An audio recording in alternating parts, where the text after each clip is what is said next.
Alright YouTube, Don Grayface back again. Now I'm going to show you my guitar collection. This one I'll keep a little bit more brief because I'm not going to go into describing a bunch of my guitars. Here's a Jackson. This is actually one that a buddy of mine made. He scalloped the neck. It's kind of really difficult to tell on that angle, but yeah, you can see right there. The neck has been scalloped. Hardly ever play this thing, mainly because it's Floyd Rose. I hate Floyd Rose systems because I'm horrible at restringing them, but this guitar just sounds great when it's got new strings on it. I go down the line here, got a couple Schecters. Try to turn this a little bit here. I'm a big Ibanez fan. I got what, 5 of them? Yeah, five Ibanez right there. 7-string, of course 4x5 or RG series. And this one right down here. Let's see if I can get this light to come back on. There we go. This one right down here, I love this guitar. Let's see if I can break this out so you can see the finish on this thing. This is an S series. At one point in time I had talked about trading this in towards another guitar. Actually towards one of the ones that I have right now. This white Prestige right here. But I couldn't part with it. I just couldn't part with it. Up here's the only Fender that I have. It's a deluxe Fender. It's got the active pickups in it. Over here, this is an old guitar. This has been in my family for a long time. The name on the neck, or on the headstock, is K. Which, if I remember correctly, this was a guitar that was sold in Montgomery Ward.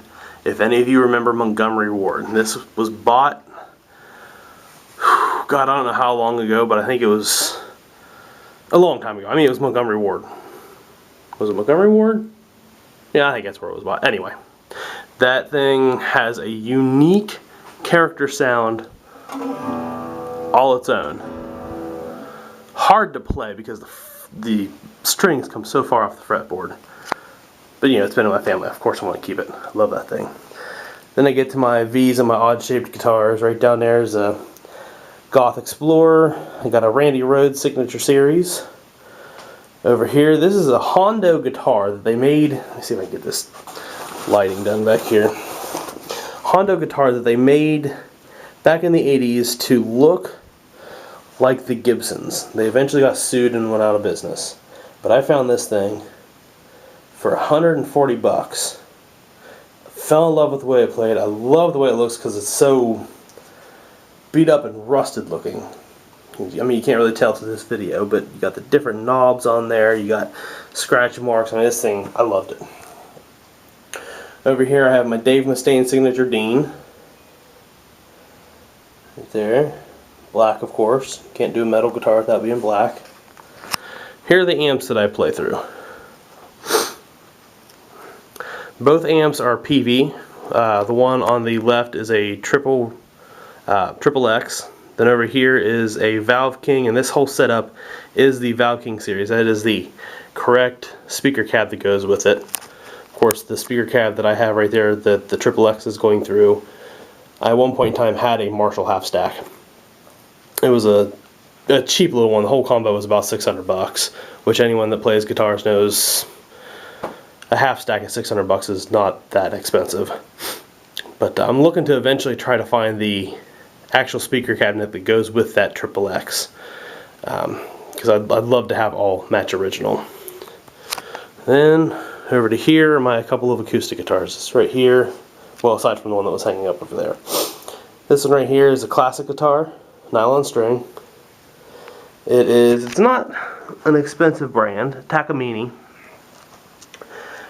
but I loved it. I was looking for a cheap classical guitar because I don't play them all that often. But I really wanted one, and it was black, and I just fell in love with this thing. The woodwork on the fretboard is what set it off. I just saw that, and like I said, instantly fell in love. And right over here is my main acoustic. This is an Alvarez. Of course, both of these guitars that I just showed you right here have electronics in them, so I can plug them into an amp if I choose. There's the Alvarez. It's kind of really hard to see the nice woodwork on the headstock on that one too, but it's pretty nice. So there you go. That's my guitar collection. Now that I've made these videos, I can check something off of my list. Excellent. So until next video, check you later.